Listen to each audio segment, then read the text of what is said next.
तो हेलो दोस्तों, फाइनली हमने अपना एजुकेशन चैनल चालू किया है। बहुत दिनों से चल रहा था कि आज करेंगे कल से करेंगे, लेकिन वो कल कभी आया नहीं। तो आज से हम स्टार्ट करें अपनी यूट्यूब जर्नी। तो ये मेरा फर्स्ट वीडियो है।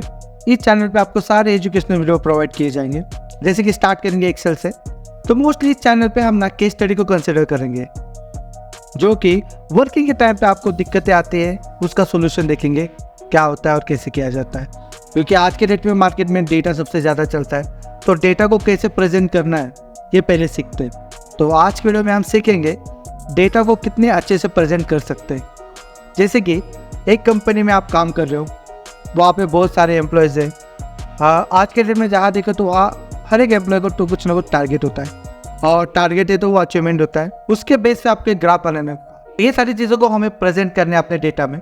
तो चलो पहले देखते हैं कि एग्जैक्टली क्वेश्चन क्या है। सबसे इम्पोर्टेंट है क्वेश्चन को समझना, उसके बाद उसका आप इजीली आउटपुट ले सकते हो। तो चलो चलते हैं अपने शीट के ऊपर।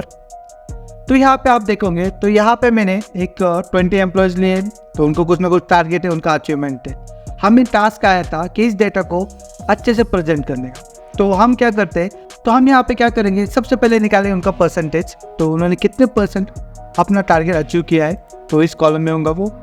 सेम उसके बेस पे हम परफॉर्मेंस भी डिसाइड करेंगे, क्योंकि कंपनी ने अपने परफॉर्मेंस का एक स्लैब दिया हुआ है। जैसे 50 के नीचे है उनका परफॉर्मेंस, तो वो पुअर कंसिडर किया जाता है। 50 के ऊपर है तो एवरेज, एंड 80 और 80 से ज़्यादा है तो वो गुड में कंसिडर किया जाता है। तो ये परफॉर्मेंस स्टेटस हम यहाँ पे लिखेंगे।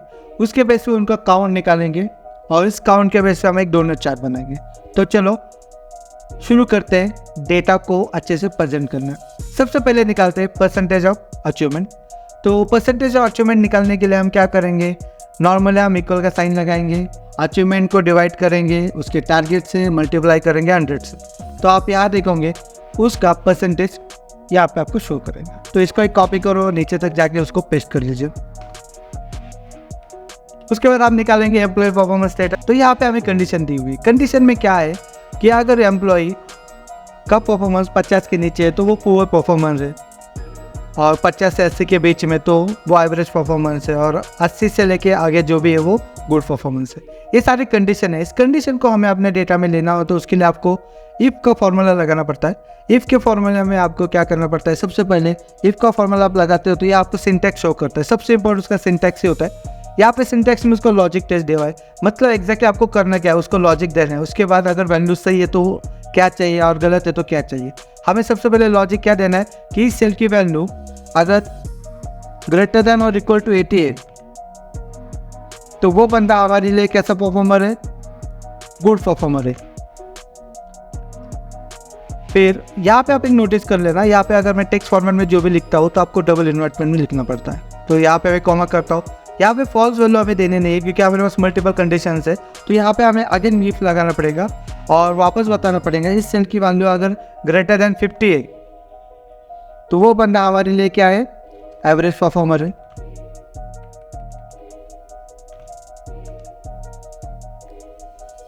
एंड लास्ट की कंडीशन के लिए वापस इफ जान लगाने की जरूरत नहीं। अगर ये दोनों कंडीशन मैच नहीं होती तो वो बंदा क्या है, पुअर परफॉर्मर है। तो यहाँ पे हम पुअर लिख देंगे, और ब्रैकेट एक क्लोज करेंगे पहले इफ का, और बाहर की इफ का भी क्लोज करेंगे। 2 इफ लगे तो 2 ब्रैकेट क्लोज करने पड़ते हैं। और जैसे इंटर करेंगे तो आप देखोगे उसके हिसाब से आपको यहाँ पे आउटपुट शो करेगा। जैसे 80 है तो 80 के लिए गुड परफॉर्मेंस। अगर इसको आप नीचे आके पेस्ट करोगे तो ये भी गुड आएगा, इसके नीचे पेस्ट करोगे तो ये एवरेज परफॉर्मेंस आएगा। तो इसको आप डायरेक्टली कॉपी पेस्ट करते नीचे तक, तो उसके अकॉर्डिंग उसका परफॉर्मेंस आपको यहाँ पे डिस्प्ले होगा। तो यहाँ पे हम क्या करेंगे, जो परफॉर्मेंस हमने निकाला हुआ है उसका यहाँ पे हम ना काउंट भी निकालेंगे। मतलब यहाँ पे हम देखेंगे पुअर कितने, एवरेज कितने और गुड कितने। ये सारे एम्प्लॉयज़, जो पुअर एम्प्लॉयज़ का काउंट यहाँ पे निकालेंगे, एवरेज एम्प्लॉय का निकालेंगे, गुड एम्प्लॉय का निकालेंगे। यहाँ पे हमें काउंट निकाले, तो काउंट के लिए हम काउंट का फॉर्मूला यूज़ करेंगे। लेकिन काउंट में भी कंडीशन है कि पर्टिकुलर पुअर का ही चाहिए, एवरेज क्या चाहिए या गुड का चाहिए। जब भी ऐसी कंडीशन आते हैं, जैसे हमने पहले बात किया था कंडीशन है तो इफ लगाना है, तो यहाँ पे काउंट में कंडीशन है तो हम यहाँ पे लगाएंगे काउंट इफ। तो काउंट इफ में आप देखोगे सबसे पहले पूछता है रेंज, तो आप यहाँ पे उसको रेंज दे सकते हो। रेंज आपकी ये फिक्स है तो आप इसको F4 से लॉक कर सकते हो, देन ब्रैकेट कॉमा। देन यहाँ पे आपको क्या चाहिए, सबसे पहले चाहिए मुझे पुअर परफॉर्मर, तो पुअर लिख देना और यहाँ पे ब्रैकेट क्लोज कर देना। तो यहाँ पे उसका आपको काउंट शो करेंगे। इसको कॉपी करके पेस्ट करना और यहाँ पे पुअर की जगह पे आप सिर्फ एवरेज लिख देना और इसको कॉपी करके नीचे और यहाँ पे हम लिख देंगे गुड। ये आप ऐसा भी निकाल सकते हो या फिर इसमें आपको अगर एक ही बार में नीचे ड्रैग एंड ड्रॉप करना है, बहुत सारे कंडीशन है, तो आप क्या करना उस टाइम पे आपको करना, अगर आपको ड्रैग एंड ड्रॉप से करना है तो आप क्या करना, ये पुअर को निकाल देना और सेल का पाथ देना है। क्राइटेरिया क्या है हमारा, तो क्राइटेरिया क्या होता है कि यहाँ पे हमारा इसके ऊपर का जो सेल है B24 उसका पाथ दे देंगे और एंटर करेंगे ताकि वो उसके हिसाब से ले जाएगा। ठीक है, इन सब की टोटल दिखाते हैं। टोटल के लिए इक्वल टू सम लगाइए और डेटा रेंज दीजिए, एंटर कर लीजिए। तो इसके बेस पे हमें ना आउटपुट में ना एक ग्राफ भी प्रेजेंट करते हैं। तो ग्राफ प्रेजेंट करने के लिए हम क्या करते हैं, सबसे ग्राफ होता है इंसर्ट में हम डोनट चार्ट का यूज़ करेंगे। ठीक है, अब यहाँ पे डोनट चार्ट डेटा सेलेक्ट करोगे तो डायरेक्टली आपको शो करेगा, लेकिन मुझे ऐसा नहीं चाहिए, मुझे ब्लैंक चार्ट चाहिए। तो मैं क्या करूँगा, यहाँ पे इंसर्ट में जाऊँगा, मेरा पॉइंटर बाहर रखा है, मैंने सिलेक्शन नहीं किया कोई भी डेटा, तो यहाँ पे जाके आप डोनेट करोगे तो आप देखोगे यहाँ पे ब्लैंक में शो करेगा। ठीक है, इसको अरेंज करते हैं यहाँ पे और राइट क्लिक करके आप यहाँ पे ना सेलेक्ट डेटा ऑप्शन आता है। तो यहाँ पे पहले आपका ऐड जैसे करते हो, यहाँ पे आपको आपके चार्ट का नाम देना है। जैसे मेरे चार्ट का नाम है एम्प्लॉय परफॉर्मेंस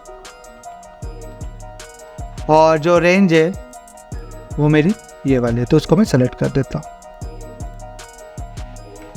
तो ये वाली रेंज है और जैसे आप ओके करोगे और यहाँ पे ओके करोगे तो आपका चार्ट में सब। तो यहाँ पे आप नोटिस करो ना, ये जो हमारा टोटल है वो भी यहाँ पे डिस्प्ले हो रहा है। तो इसको भी, इस चार्ट को भी थोड़ा मॉडिफाई करते हैं। उसके लिए आप चार्ट को सेलेक्ट कर लीजिए और जो हमने आउटपुट निकाला है, जो काउंट निकाला हुआ है एम्प्लॉयज, उसको सेलेक्ट करके राइट क्लिक करना। यहाँ पे फॉर्मेट डेटा सीरीज होता है। तो सबसे पहले हम इसका ना एंगल चेंज करेंगे। इसका एंगल चेंज करके 270 पे रखेंगे ताकि जो भी टोटल्स है वो आपको नीचे शो करेंगे और डोनट का साइज भी थोड़ा सा बड़ा कर दें। ठीक है, ठीक है। इसके बाद क्या करेंगे, हम जो येलो कलर है उसको सेलेक्ट करेंगे जो टोटल वाला है और यहाँ पे उसका कलर हम वाइट कर देंगे। तो इसका कलर भी हम अपने हिसाब से करेंगे। जैसे पहले परफॉर्मेंस पुअर वाला है तो पुअर को हम करेंगे रेड कलर, देन सेकेंड वाले को हम करेंगे ग्रे, एंड जो अच्छा परफॉर्मर कर रहा है उसके लिए करेंगे हम ग्रीन कलर। यहाँ पे आप देखोगे तो अपना चार्ट तो बना हुआ है लेकिन इस पर कोई डेटा लेवल नहीं है, तो हम यहाँ पे डेटा लेवल ऐड करेंगे। कोई भी चार्ट को आप सेलेक्ट करते हो, यहाँ प्लस का साइन आता है, यहाँ पे डेटा लेवल ऑप्शन होता है, तो डेटा लेवल को आप लेना। डेटा लेवल में देख कर रहे हैं तो कुछ दिक्कत क्या आ रही है, यहाँ पे वैल्यूज़ में आपको शो कर रहा है, मेरे को उसके नाम के अकॉर्डिंग कंसिडर करना है। तो उसके लिए आप क्या करना, जो भी वैल्यूज़ आई है उसके ऊपर सेलेक्ट करना, तो राइट क्लिक करना, यहाँ पे डेटा लेवल ऑप्शन होता है, वापस उधर जाना और यहाँ पे वैल्यू फॉर सेल दिया हुआ है, इसके ऊपर क्लिक करना। तो डेटा लेवल यहाँ पे आपको एक रेंज पूछेंगे, उस पर मतलब इस रेंज का मतलब होता है कि आपको कौन सी वैल्यू वहाँ पे चाहिए। तो मैंने यहाँ पे कंसिडर किया जो डेटा आपने जो निकाला स्टेटस, वो डेटा का रेंज दे दिया और यहाँ पे ओके किया। तो आप देखोगे यहाँ पे पुअर 6, एवरेज 6। अभी यहाँ पे क्या हो गया, डिजिट भी आ रहा है और उसके नाम भी शो कर रहा है। तो मतलब यहाँ पे मुझे क्या चाहिए, नाम ही रखने, वैल्यूज़ नहीं चाहिए। तो यहाँ पे हम वैल्यूज़ को निकाल देंगे, इस लाइन को भी निकाल देंगे और इस तरह से डेटा को हम प्रेजेंट करेंगे। तो ये टोटल की ज़रूरत नहीं है, इसको निकाल देंगे हम। ये नीचे का भी डेटा बार की ज़रूरत नहीं है, इसको भी निकाल देंगे। इस तरह हमने अपने डेटा को प्रेजेंट किया। तो आप देखोगे यहाँ पे कोई भी हम चेंजेस करेंगे तो उसका चार्ट भी अपडेट हो जाएगा। जैसे कि यहाँ पे इस बंदे का टारगेट अगर अचीव हो गया, जैसे मैंने इसने 5500 किए, तो यहाँ पे आप देखोगे उसका यहाँ पे काउंट भी आ जाएगा, उसके हिसाब से उसका ये परफॉर्मेंस चार्ट भी अपडेट हो जाएंगे। तो आज की वीडियो में इतना ही। तो ये मेरा पहला वीडियो है, आगे से ऐसे वीडियो कंटिन्यू आते जाएंगे, हर 1-2 दिन में एक वीडियो अपलोड होता रहेगा। तो चैनल को सब्सक्राइब कीजिए और एजुकेशन में अपडेट रहिए। तो मिलते हैं नेक्स्ट वीडियो में।